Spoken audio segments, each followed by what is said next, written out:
Sorry. Okay, I think we are, it appears that we are now live. I'm very excited tonight to be here for what is my sixth annual mental health event, but it's my first time doing it in a virtual world. I'm very, very honored to be joined tonight by Dr. Katy Kamkar and Deborah Quiggin from LAMP, and I'm going to tell you more about the two of them just momentarily. But just by way of introduction, I just want to say hello to everybody and say thank you. I mean, throughout the last 13 or 14 months, as a way of trying to stay in touch with constituents and people in Etobicoke Lakeshore, I've been doing periodic Zoom chats like this, which we're live on Facebook right now. And we've had previous discussions with local community groups and organizations and a whole variety of things. But tonight is my annual mental health discussion. We've done this for the last 6 years, as I said. In fact, the very first event I planned after I was elected as a member of parliament in 2015, I had two different people come into my office, said, we need to talk more about mental health. I said, all right, let's have a public meeting. Let's have a town hall. Let's talk about it. So that's how it started. And Deb, you were probably there back. It was at Franklin Horner Community Center in 2016. And we had a packed house, as we have had every year. That year we talked about mental health services that were available. And I said this many, many times since then, that one of the things, the hardest lessons I learned that night is there aren't enough of them. But we had people from we had people from the City of Toronto Police Department. We had practitioners. We had a wide range of people come to talk to us. After that, we've done one on the impacts mental health has on family members, which was a very interesting discussion. We had one dealing with mental health in our youth, and both of you have met my friend Jacob, who volunteers in my office, and there's a daughter, Jennifer, who works with me, and he's been an inspiration to me in so many different ways. You've probably seen the video that Michael Wilson, the late Michael Wilson, was great, kind enough to do with Jacob and I a few years ago. He's a young man who's inspired me in more ways than I can even say. But this year we're talking about this year, and this year is very unique, and it poses a lot of challenges. And that's COVID. We've been here in Toronto, we've been in various stages or various forms of lockdown or lockup for, since March of 2020. I remember when things shut down, it was March 16th of 2020. And I remember that because the next day was St. Patrick's Day, of course. And everybody thought, okay, we're going to be in lockdown for a month or a few weeks, or 6 weeks, and this will all be over, and we'll have a normal summer, and we'll move on out of this thing. People had talked about second and third waves, and when vaccines were going to be developed and whatnot, but nobody really knew. And I think by the end of the last summer, people sort of had talked themselves into believing that things were easing up and we were going to get back to normal, because if you recall, the numbers went down, and then immediately thereafter in September, numbers started going up, and we've been back in this virtual world. So it's been a really, really hard year. And what I want to get into tonight is sort of how that has played out, because this pandemic has exposed so many different problems or challenges that we face as a society. And mental health is one of them. And these are challenges that existed before, but they've become accentuated during the pandemic. They've taken on a new meaning, and more people have become aware of them. And more people have faced challenges, because there are a lot of people out there who are living alone. And living alone, if you're in an apartment or a condo during this pandemic and you're there for months on end and you can't get outside very much, that creates all kinds of challenges. Even if you live in a home where you can get outside, there's challenges that arise there. If you're living at home and you have school-age children and they're doing school online while you're trying to work or do whatever, and Doctor, I know you have some personal experience on that as well as some professional experience, that poses challenge. So in the past 12 months, how I conduct my business. I sit in the House of Commons virtually like this today. I sat in committee, House of Commons committees today like this virtually.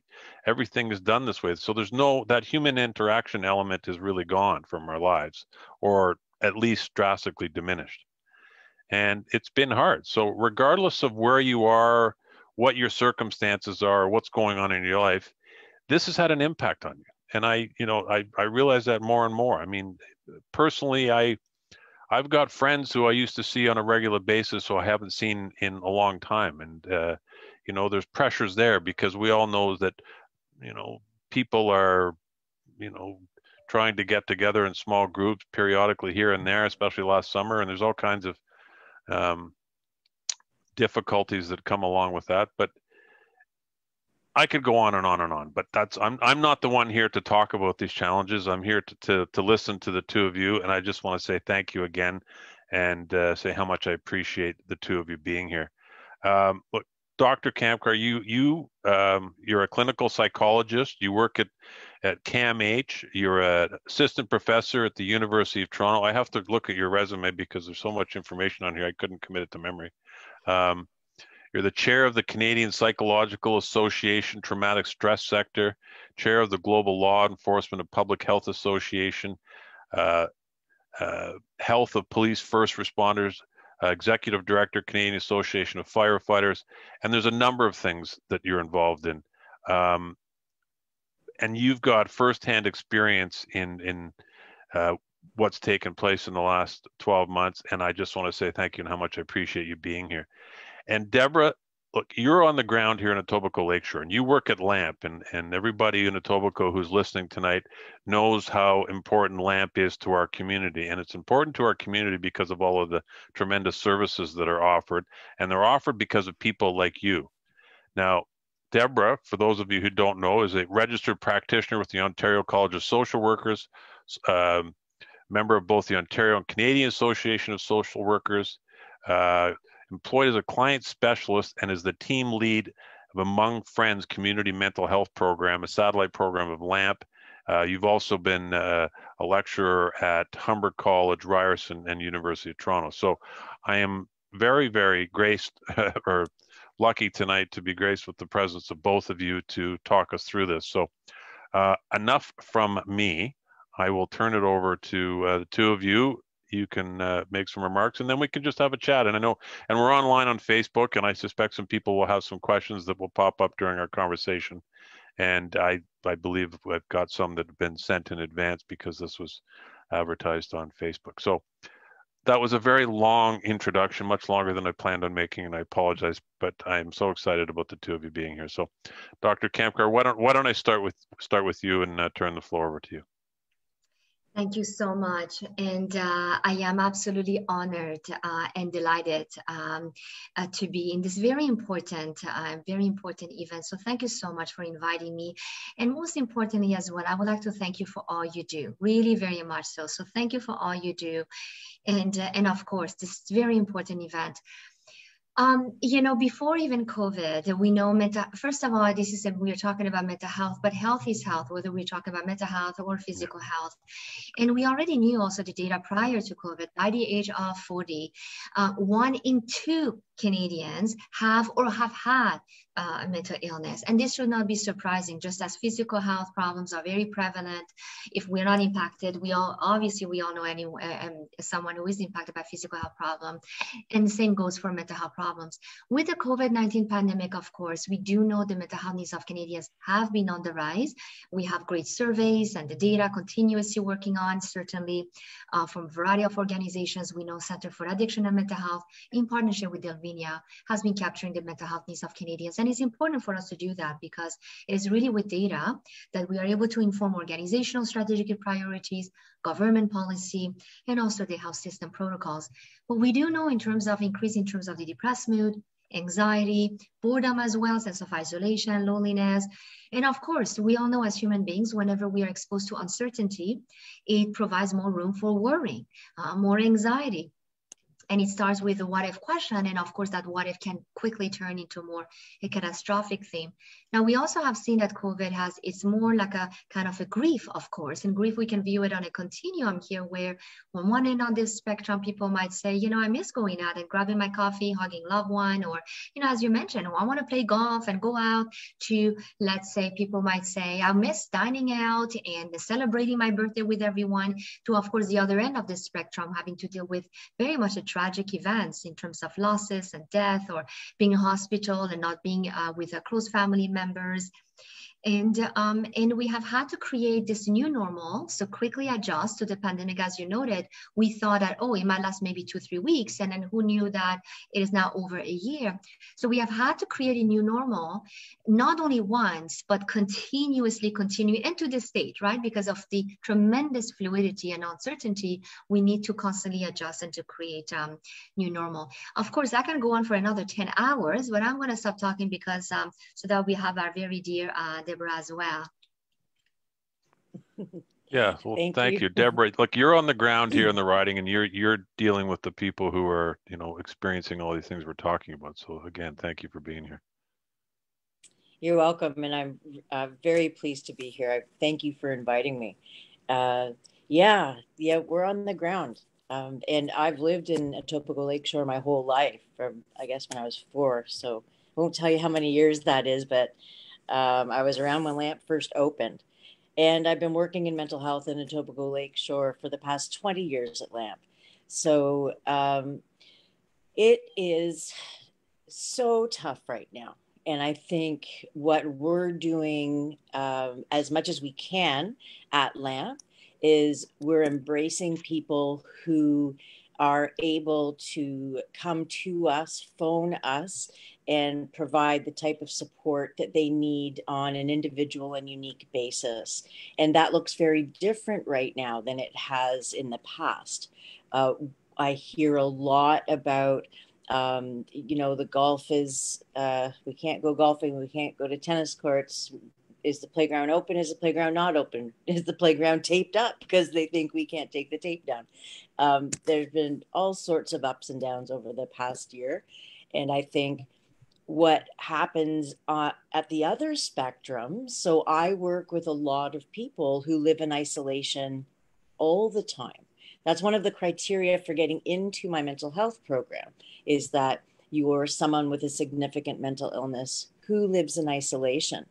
So what happens when someone who's currently living in isolation now is losing and lives with a significant mental illness, is now losing their mental health supports, who is not able to actually go to the doctor, which is something they look forward to doing once a month because it's an outing that they have to go to, but they can only reach out by the phone.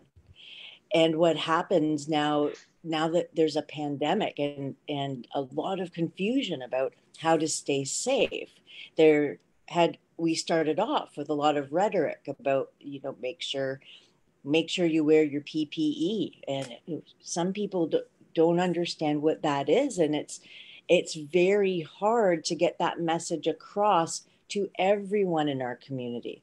So people who may not speak English as a first language is a very good example. It took months before folks figured out that, hey, maybe we should be spreading this message in Peel and Halton in the first languages of the bulk of the population in Halton and Peel. So there have been a lot of challenges. And what I've also seen, because I'm a member of the South Etobicoke community, it's not a support group, it's a Facebook group. And yeah, I know the group. Yeah, they're very active. Yeah. I have seen community reaching out and helping each other in a way that I have never seen, in a way that I've always envisioned community doing. Community helps community. So when it's taking a long time for government to be providing relief supports, somebody donates to Lamp buys food cards, and we take a look at the people who are most affected with food insecurity, and we're driving around delivering food cards to people. It's right on the ground kind of stuff. So I just lost my train of thought there. You were talking about community members stepping up and donating. Yeah. Oh my gosh. Yeah. And so many people just through that group, somebody will say, lots of examples. So all sorts of food pantries started popping up on people's front lawns in the fashion of like the little libraries people put on their front lawns. There have been food pantries. There have been people in our community have always really cared about each other. Etobicoke Lakeshore is a small town. And so what I've been so proud of is watching my neighbors come together to really support each other and to not buy into this, we're all in this together. Yes, this is happening, and we live in this world, and we live in Canada, North America, we live in this small community, but we don't have equal footing when it comes to status and accessibility to health, to food, to many, many things. And I believe our community recognizes that and have just been champions. And I know that the folks that I work with, when we talk about the expanse of the situation that we're in, I think a lot of us were in shock for the first month. You didn't see cars around, you didn't see anything around. The whole world kind of stopped. And then I have felt like I've been on this roller coaster of news. And I would agree with James that, by the end of last summer, it kind of felt a little bit looser, a little bit more casual. It felt like, okay, we're going to get through this. And then the doors slammed shut again. And so, the folks that I work most closely with were okay for the first 8 months. And now it's significantly harder for people. And these are people who live with diagnosed mental illnesses.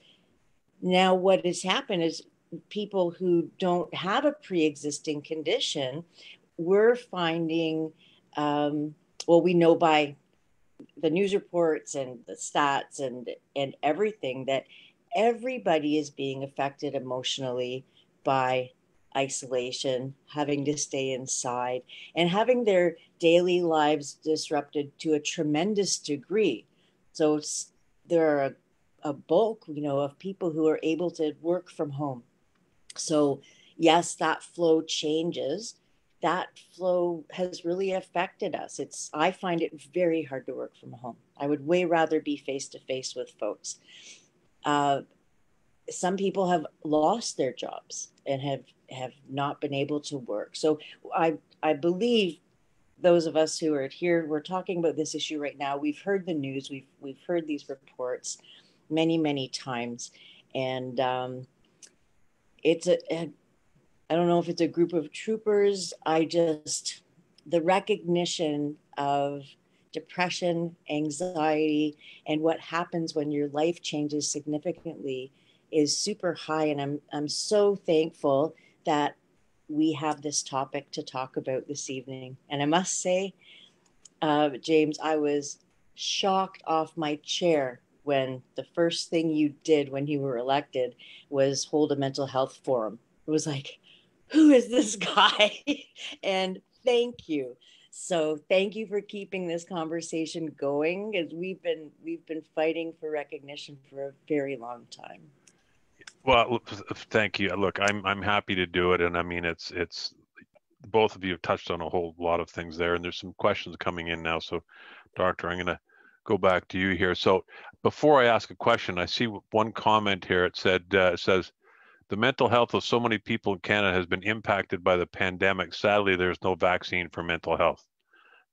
That sort of sums it up. But so here's a question. Maybe I can start with you, Doctor. Somebody wrote in, I don't have a diagnosed mental illness, but I have found that through COVID, I've been extremely stressed. What are some of the tips that you can give to people who are just feeling completely overwhelmed? Yeah, that's a very good question. And certainly a lot of people have felt overwhelmed. I think that, again, everyone's case is very different. It's very individualized. Of course, we want to make, first of all, I always say to everyone, you can seek support and seek professional help at any time. People call me sometimes and say, can I please just see you and talk to you? I think I'm okay. I actually don't even think I have a diagnosis and so on, but it's just some red flags and I want to just deal better with my stressor. So just to let you know, we do not need to be at this clinical threshold and so on to seek professional help. You can always talk to a mental health professional, psychologist, and so on at any time. Of course, if we feel, let's say, depressed mood, more days than not, most of the nearly every day for at least 2 weeks, or this again, as this it is, the anxiety, but when we feel that the anxiety becomes very excessive to the point we have difficulty managing it, there's also, it could be feelings of anger, mood irritability, we feel overwhelmed, but to the point that we feel that I feel helpless, I'm feeling powerless, out of control, like I'm kind of like maybe drowning. Difficulty initiating activities, difficulty engaging in our day-to-day activities, responsibilities, or loss of interest in the activities we used to enjoy, or even creating new meaningful activities. Concentration being impacted, our sleeping being impacted, appetite being impacted. Once again, if we look at all those together and if we feel that, my goodness, it's getting worse and worse, creating more distress over time and interfering with our functioning, then it's very important to always, not only, of course, in our self-care and to seek quality support, but it's also worth to talk about it with a professional, mental health professional as well, just to make sure and so on. Now, generally right now, it's because of the range of emotions that we experience from COVID, we need to normalize those reactions. Very important. So as we just talked about, range of emotions we go through, range of thoughts that we are going through, very important to normalize those reactions because it also helps to reduce the fear of those symptoms, the fear of those reactions, and then also to know that we are not alone, like I am not alone. So very important to always normalize our reactions. The second thing is to seek support. Very important to always seek support. Now, quality support is always important. Like I always say to everyone, we do not need to have 20 people, sometimes 5 people, 2 people. Quality support. One person, it could be, we want to talk about relationship stressors, another person finances, another person for work matters, another person just fun and laughing, etc., etc. And we know about social support is what we call instrumental support. So this is when, for example, we are asking for help, we want to seek help, but there is also what we call informational support. So this is when it's like, you know what, I just need support to gather information here. And then there is feedback. So this is maybe, let's say you have made a decision, but here you feel, you know what, I would benefit from getting feedback here. And then there is emotional support. This is when we just need sympathy, we just need empathy. So we want to keep in mind that resiliency is really when we are able to maximize and optimize our support, resources, needs, and strengths. So very important, we want to keep that in mind. And of course, as we talk about always the importance of practicing self-kindness, not judging the self. So we want to catch any negative self-talk so that we are able to put them into perspective. And so all of those are part of self-care. Now, in addition to that, fitting more self-care is, as we know, balanced, healthy diet. So that's always what we eat has a direct impact on our mood and our health. Now, I always want to emphasize that we need to build our individualized pathway, individualized trajectory to our health, mental health, physical health, and resiliency. So people, and I'm not necessarily a person who is like, do this, do that, because again, it has to be practical and it has to work for you. A typical example could be a balanced diet. So people say, well, I love that treat. Can I have that treat? Again, as long as there is no medical conditions, limitations, restrictions, and so on, yeah, we can have that treat maybe, you know, once a week or twice a week or so on. Obviously, we don't want to have it every day because then it might not be called a treat. But I always joke, I mean, maybe I should not even talk about that anymore, but I always say, you know, I love my, apple pie with vanilla ice cream. And I always have that craving for that. I want to have it maybe once a week or once every 2 weeks. So create something that you enjoy, but we want to make sure that it is balanced, along with including exercises that now people have been very creative in terms of setting meaningful exercise. It could be virtually, but we also know safety guidelines, maintaining safety guidelines, walking in natural environment and doing exercise really helps to release the positive hormones and reduce the stress hormones. So very much important to prioritize activities and our roles and responsibilities, focus on what we have control over, and distinguishing what are my current worries with the potential worries, so that once again, what are the problems right now that I'm facing right now? Let me leave out maybe the potential worries. What is it right now? Let me focus on what I have control over and make a to-do list, and maybe revising that over and over. These are some of the ways, again, I can say more and more, but these are some of the ways that, again, we can manage, again, reducing that feeling like I feel overwhelmed. But here's let me pick up on that, and Deb, you touched on this too, and everything you said makes perfect sense. But the challenge with COVID right now, and Doctor, you said, we are not alone, and we always talking about mental health, and that's, Deb, that's why I started doing this event 6 years ago. And everybody knows that talking about it with other people is helpful because, to your point, Doctor, all of those things, or many of those things you listed off, if I go and talk to somebody and said, oh, I'm feeling this, I'm going through this, I'm going through that, chances are other people are going to say, oh yeah, me too. And that in itself is a great source of relief, and it makes you feel better, and it takes a whole load off you. So my question is this, and Deb, you talked about people who had problems before, who were in isolation. Doctor, you talked about some of these treatments. What do you do with people now when I can't go out and see somebody to have that conversation, or if I want to seek professional help, how do you live out that recommendation in a COVID world? Deb, why don't we start with you, and then we'll go back to the doctor. Yeah, sure. And it's a really, really good question. And I guess what I would preface my answer with is needing to see a professional probably has more to do with you becoming unable to function at the level or maintain the quality of life that you had before. And what I mean by that is, yes, okay, so things have changed. Now you're inside. Your children are inside, you don't get the computer, they need your help on the computer. There's all sorts of these kinds of stressors that have started since COVID. And when somebody's feeling, so say I'm a mom and this is happening with my children, when somebody starts to feel overwhelmed with just that piece, let alone, am I going to get ill when I go out to get groceries and come into my family? How overwhelmed is it? Are you still able to care for your children? Are you still able to feel the love in the way that you've always felt for your children, or is something blocking that? There are lots of other examples as well. If you feel like, okay, Dr. Katy, she said it really well. If you feel like you're drowning, if you start to feel like you're drowning and you're not able to support your kids the way you have, you're not able to care about what you wear in the morning and you haven't had a shower for 3 days, that's when you may want to think about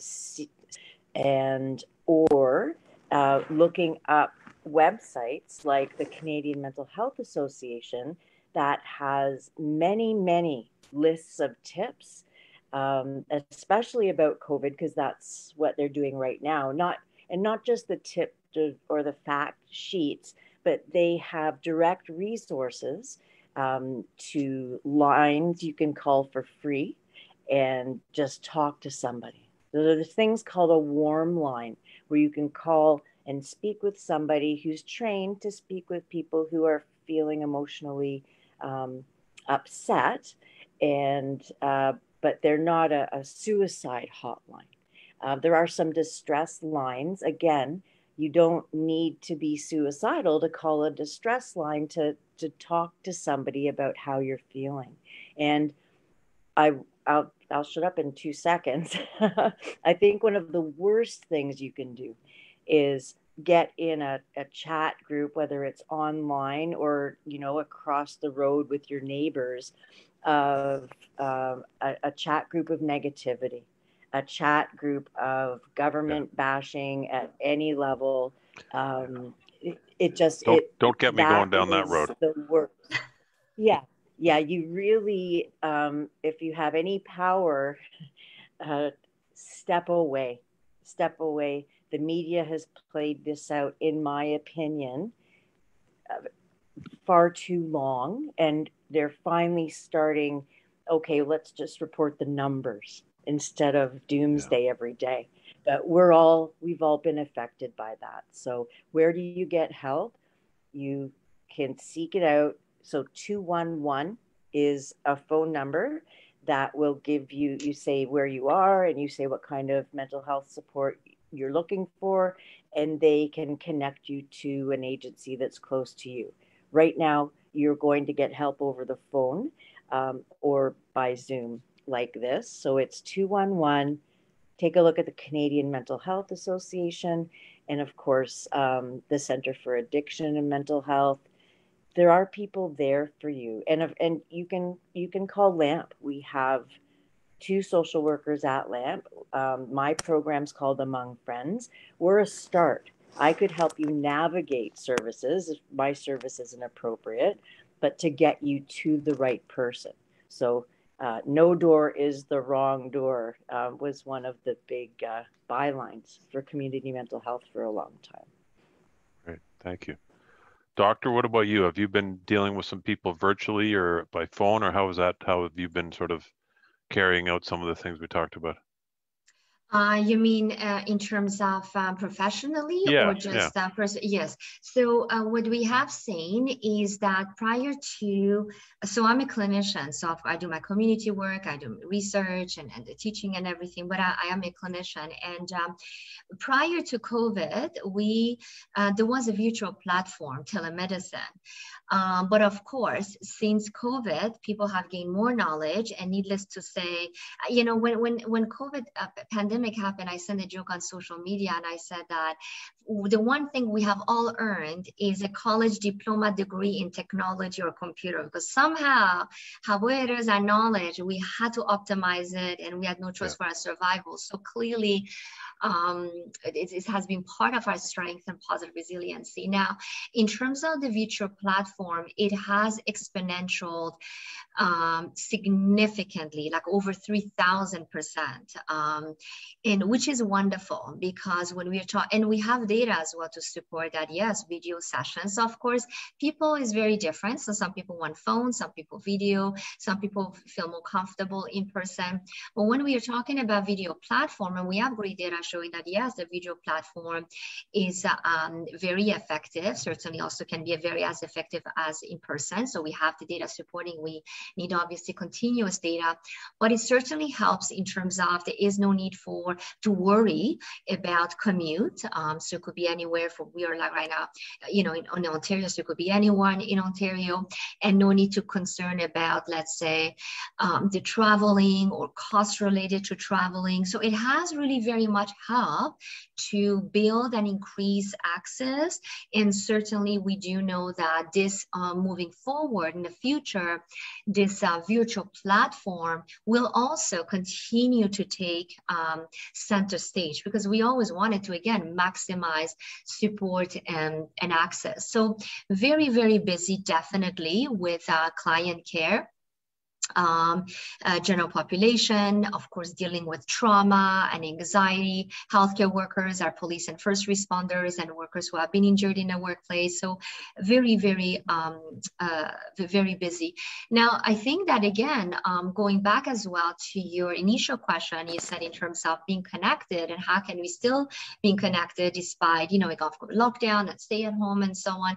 I think, again, social media, or again, the virtual world, has always been, and now more so, a form of communication, as long as, again, we are able to maintain it positively, proactively, in a healthy way. We have seen that, yes, if we're not able to see someone in person thankfully, at least there is this virtually where we are still able to connect. So thankfully we have that. People have also used that virtual world for hobbies and activities, learning dance lessons, yoga, meditation, community groups, and so on. So these are all very positive. The other thing also people have done, I mean, this is again, anything I think counts. Sometimes little small talks count. So for example, like you said, I can go out and maybe share with someone how I'm feeling, and someone says, yeah, yes, totally. I mean, and yes, I've been feeling the same way, and this is what I have done. What have you done? That little 1-minute conversation can make a difference. Like little things make a difference. So even small talk. So for example, of course there's a lockdown, but we go out for our essential needs, right? We need to go to pharmacy. We have to go to grocery shopping. Or if you are in a building, condo building, you need to pass by the concierge, by the security, and so on. So small talks, of course, the physical distancing, but as you're leaving out, say, how are you? How have you been? So people engage in those very safety, of course, but those little self-talk, small talks make a difference as well. So, and that's the one way that we have, I think, also been able to maintain that that connection. Same thing, again, you do your grocery shopping, probably at the same place, you see the same workers, how are you doing? And people give a snapshot of little updates. Again, those things make a difference. It's about human connection. I'm taking notes while the both of you are talking, and you both said about 20 things that have triggered questions in my mind. So, but I'm trying to stay focused here myself. But one of the things, and you've both touched on this, and it goes back to the point about if you go out and talk to people about a problem you're experiencing, you're talking to them not knowing that they're experiencing the same thing. And we just chatted about. The difference here, I would say, is it's all COVID all the time. And I spend my days talking about COVID all the time and talking to people. That's my job. I have no problem with that. And if I spend my time trying to help people if I can. But I find virtually everybody, and this goes to your point about criticizing governments. That's all fair game too. That's part of my job too. I can live with that. But people are talking about COVID. You can't turn on the news. You can't turn on anything, the radio.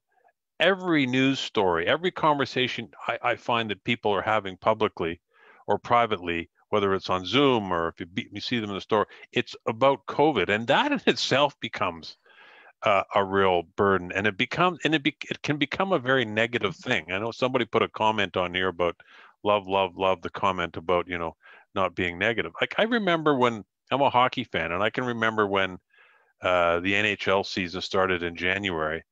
And at the time, I was skeptical that they should be doing it all.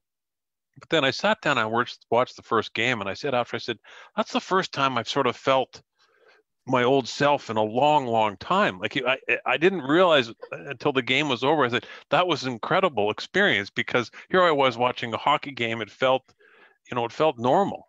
So how do you get out of that? How do you get people to sort of stop focusing on the negative and stop focusing on COVID all the time? Oh, I really think we need to be brave and figure out something to say for when you can get trapped in that conversation. If you get trapped in the line at No Frills or in Shoppers, and you're overhearing, or somebody really wants to engage you in conversation about COVID for whatever reason, figure out something to say to escape. And when you figure it out ahead of time, it's very easy to say the phrase. So an example might be, you could completely distract. So, oh my goodness, I have been looking for a pair of shoes like that forever. Like, you don't even start engaging. So it's the ultimate diversion. Somebody who may be closer to you. That might not sound sincere coming from me, Deb, just so you know. Okay, well, did you see the game but I get your point. night? Did you know how could Ottawa win in 3 seconds in overtime? That's right. Ridiculous. Right.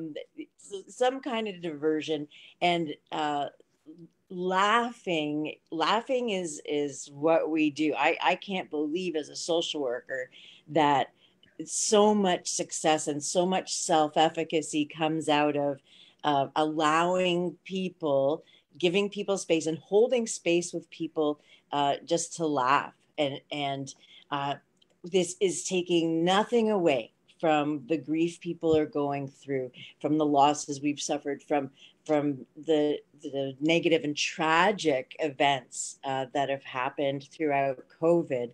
At the same time, we still need to live, and we're living now, and we're living with this thing. We're living with this virus, and hopefully not too much longer. But we still need to live. And that whole piece about whether it's a diversion or whether it's saying, COVID-free zone tattoo across your forehead. I'm not sure. You need to use your own personality to be able to step away from those conversations. And with somebody I'm close to, I'm saying very much, I can't talk about COVID anymore. I am super saturated. I turn on the news to find out what's going on in the world for 15 minutes once a day. But I'd really appreciate it if we could speak about something else. Mm-hmm. Doctor, what about you? Do you think you agree with that? It's try to change the subject if you can, I guess, is the bottom line. Yeah, so I think that again, if we all have our own tolerance level and the thermometer, and it varies, right? That comes with the continuum, the flexibility. So it varies. So we all need to look at a continuum. Where is my needle? So it could be that, let's say, and it's very important to recognize that, so that we always able to maneuver the tolerance at a level that we feel is healthy, we feel better, we are able to function, and the mood is good. We don't want to go, again, never from one extreme to another. This is when we see the severe impact on our lives. So on a continuum, maintaining this individualized balance, it could be that, again, some people might say, I was okay for listening to the news all day today. I'm totally fine. But it could be that now from Friday to Monday, a person might think that, no, I'm not going to listen to television, to the media. I'm just going to watch movies and engage in my walks in a natural environment and do more cooking and so on. Or people might say, oh, for the next 3 days, I have decided to do 30 minutes a day, talk about COVID 30 minutes a day, or watch my news, et cetera, et cetera. However it is, as long as we don't go obviously from one extreme to another, because this is part of reality, it's part of our world, and we need to feel grounded and so on. But we need to look at where the balance is. Of course, so part of that balance, of course, COVID is in front of us. The way we go out, again, our flight and fight response now, they were one of the reasons as to why we also feel overwhelmed and exhausted, is that more often than not now, our inbuilt alarm system, our flight and fight response is activated. The alarm system, there is a threat. We go out, there's a virus. I'm going to catch a virus. I'm going to spread it to loved ones, or I'm going to spread it to someone else, et cetera, et cetera. And the other thing is that little things that we never used to think about before, now we think about everything. So for example, it will be, I'm going to go to the grocery store. Can I touch this banana? If I touch this banana, how do I touch it? Well, when I bring it home, how do I bring it home? How do I clean it? What little things that we constantly think about. Now, we want to keep it very proactive because it can be helpful, once again, as part of resiliency. So now people might say, oh, when did you get your vaccine? You know what? This is a great app that you can use. And people learn this way. So we want to keep it positive and proactive. And it could be, oh, you know what? I was celebrating this birthday virtually, and I was able to show everyone how I did this banana cake. And people said, oh, yeah, that's great. I learned that too. Or people might say, I bought these flowers. I was able to decorate my balcony or my garden with those flowers. And let me show you the pictures. So making it very positive and fun. So certainly it's about how to keep talking about the COVID, but in a proactive, positive way, in a way that can be very helpful. And then moving on from that to talking about, again, other positive things that could be fun. It could be, oh, there's this birthday coming up. I want to be able to make that cake, or look at those beautiful flowers. I learned how to do this. I learned how to do that. There's this app, there's this movie, etc., etc. Yeah. No, these are all good points. Look, you said something. I remember going it was probably, would have been in April. It was about 2.5 weeks into the lockdown. At this point, people were afraid to touch things, but we needed groceries. So I went to the grocery store.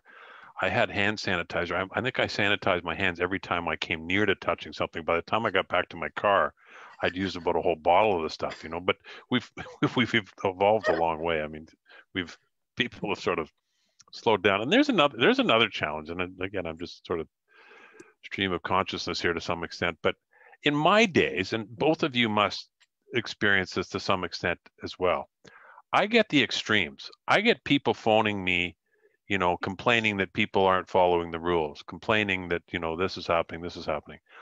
On the other extreme, I get people phoning me saying, why are we locked down? This is all crazy. I've had my first vaccine. I should be able to go to a restaurant. I should be able to do this.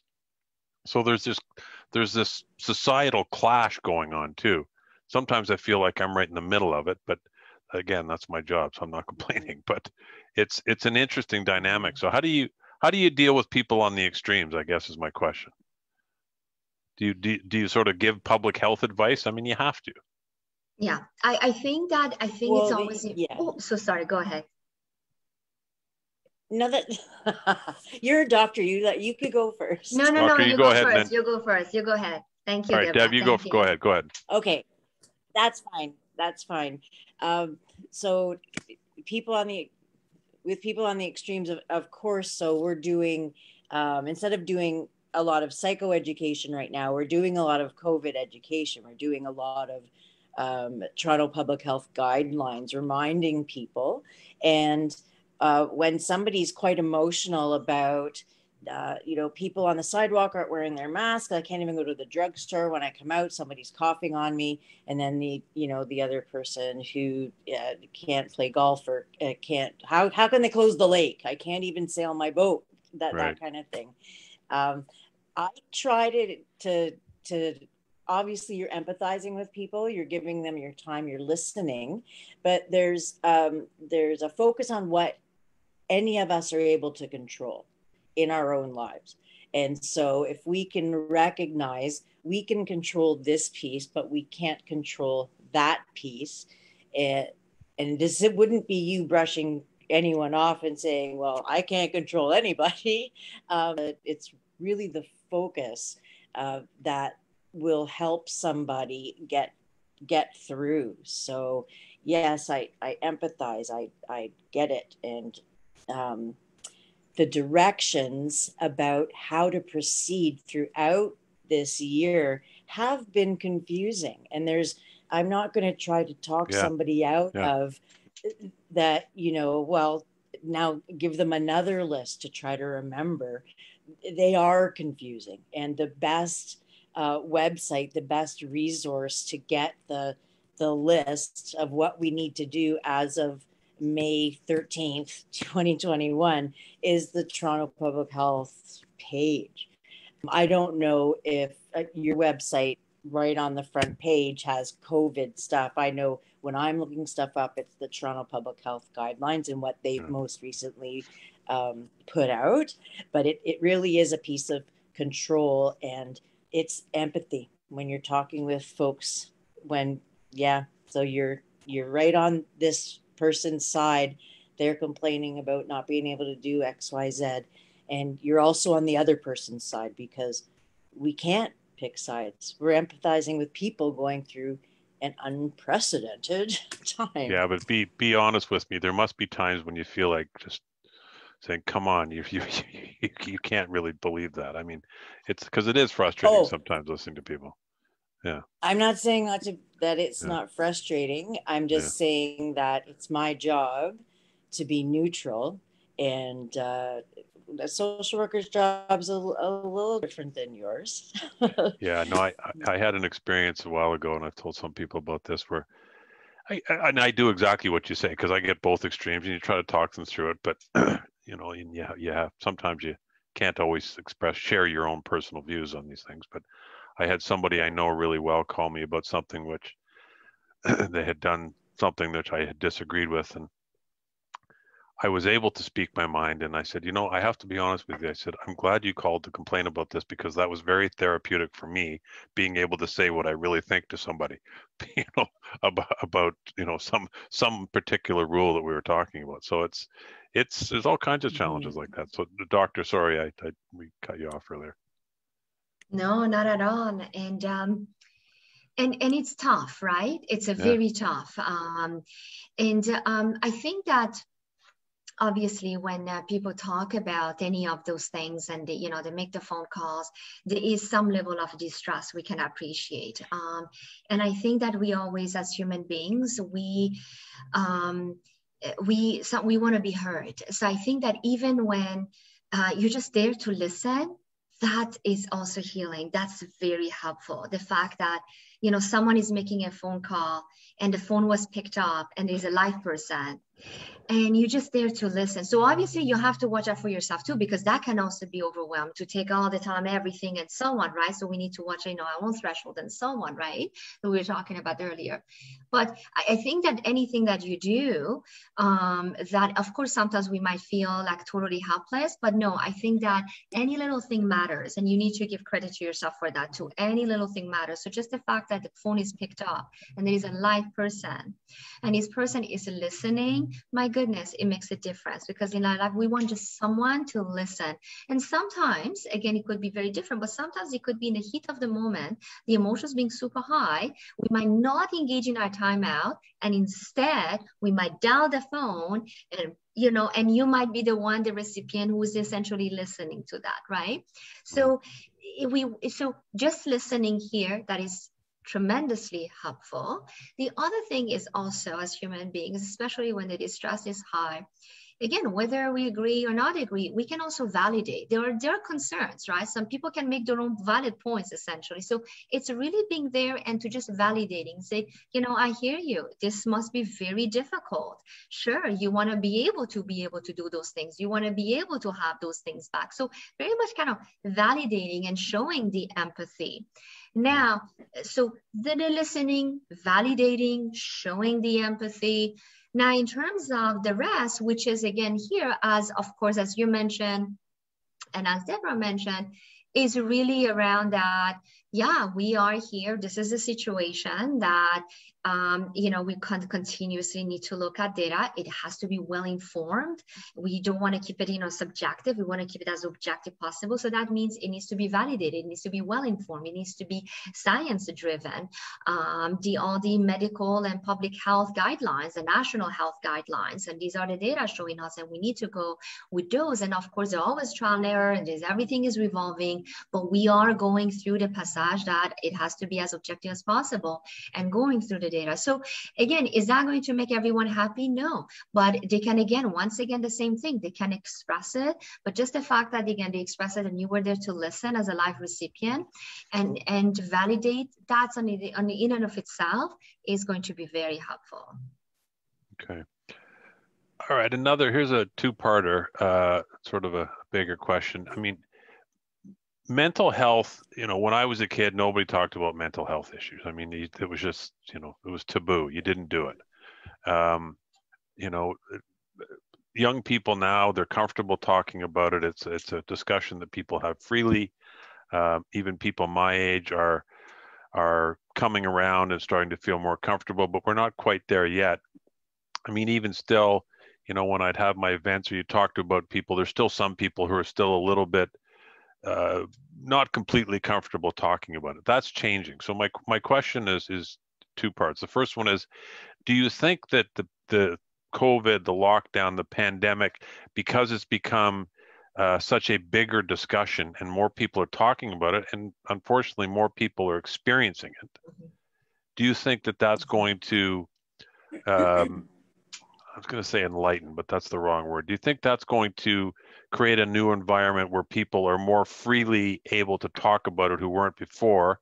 And then the second part of my question is, what do you think happens in the future? What are the long-term consequences of all of this, do you think, on mental health generally?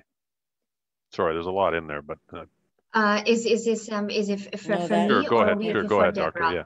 No, go ahead, Doctor. I think that for the question number one, I would say yes. Yes, because here's the thing. You're right, is that through continuous talk and mental health awareness and education and conversation, same thing as we're doing right now. The more we talk, the more we are able to normalize it.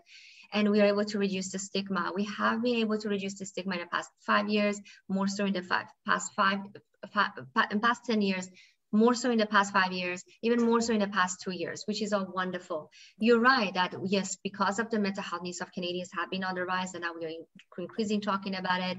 We do know from past evidence that yes, the more we talk about it, hopefully more and more people will do so. So COVID in that case, hopefully has also helped.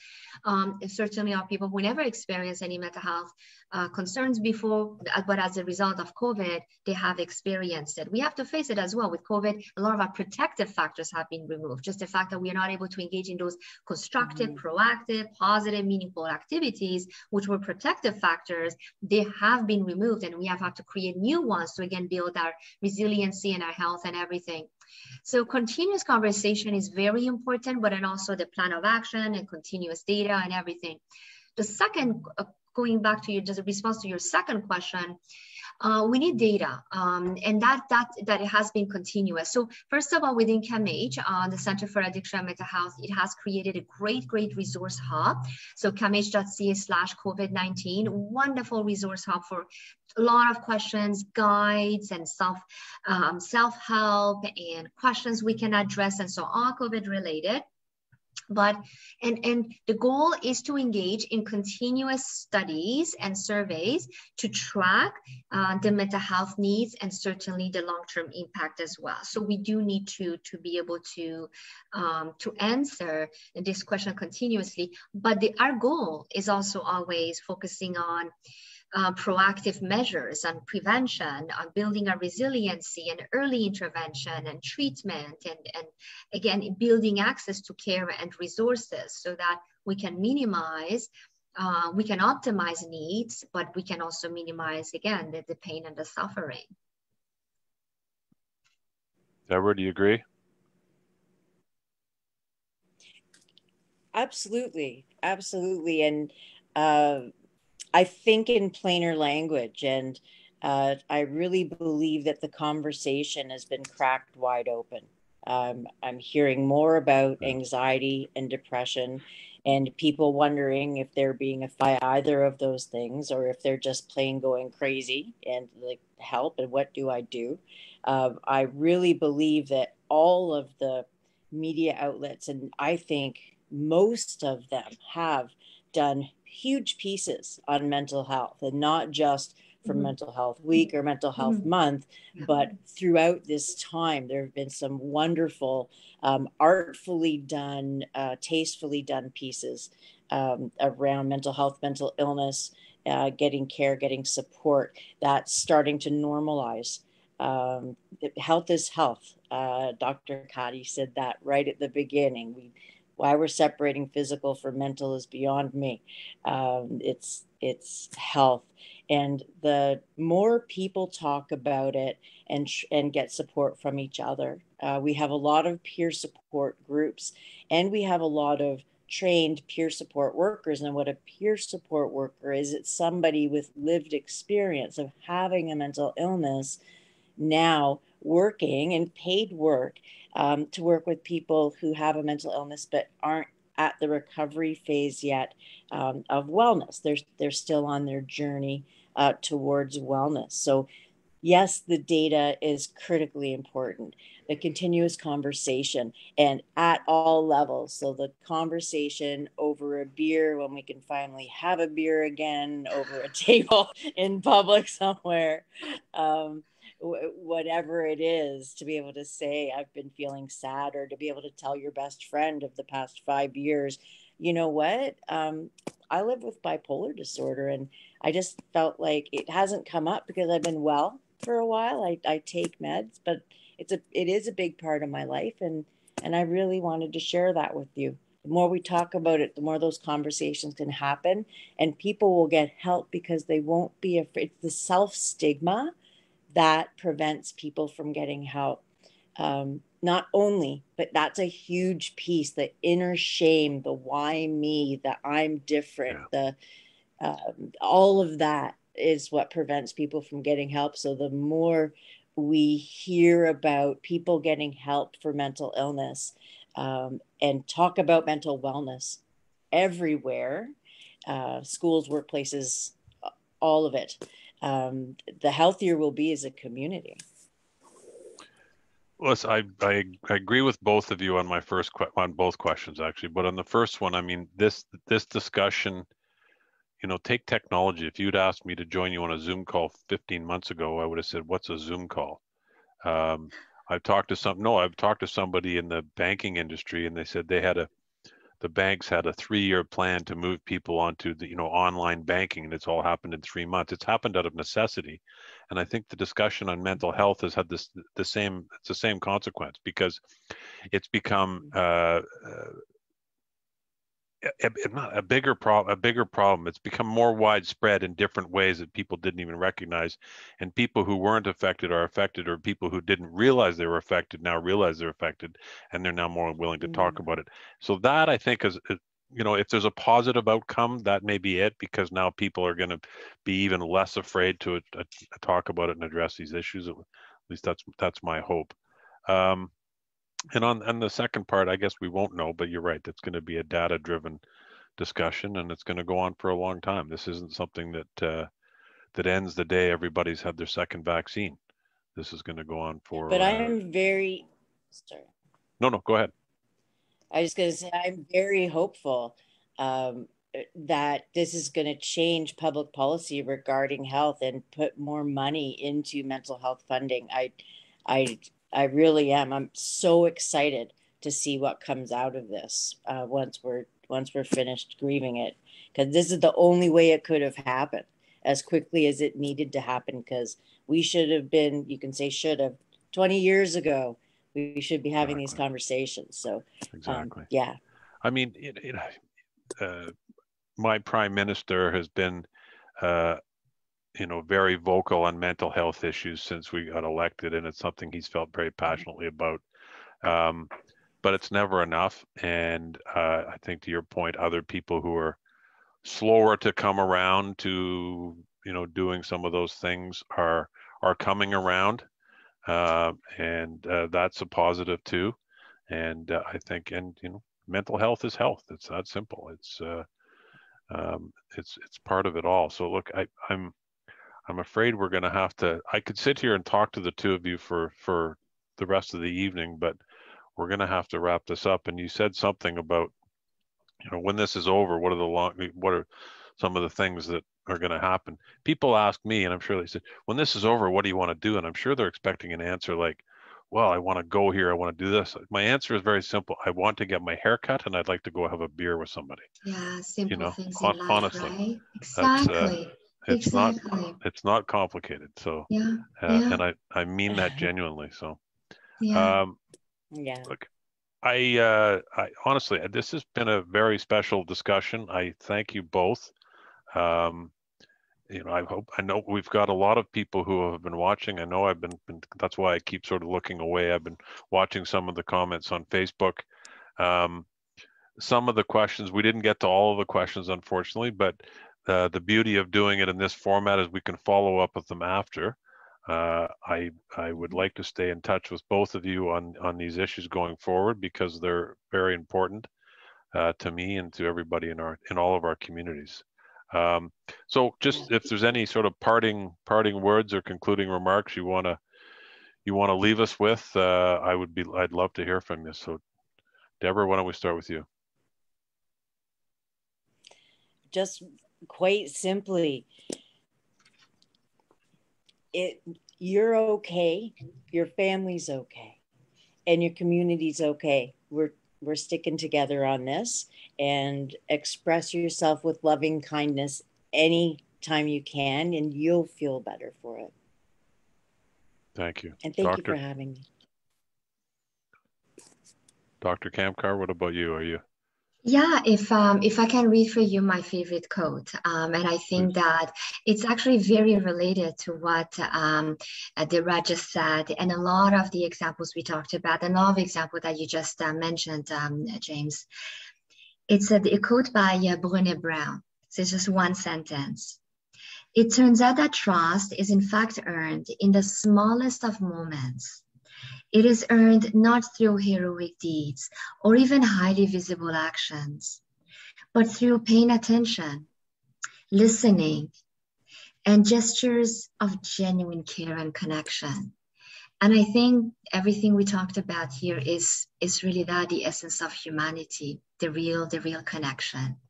So really, from heart to heart, thank you for having me. Thank you for who you are and all you do. Thank you. No, this has been a very special evening, and that's a positive note to end on. So I will say thank you again, and I say thank you to everybody who's watching now live and who will watch this after, because there will be lots of people. So don't go away just yet, but we're going to sign off here. So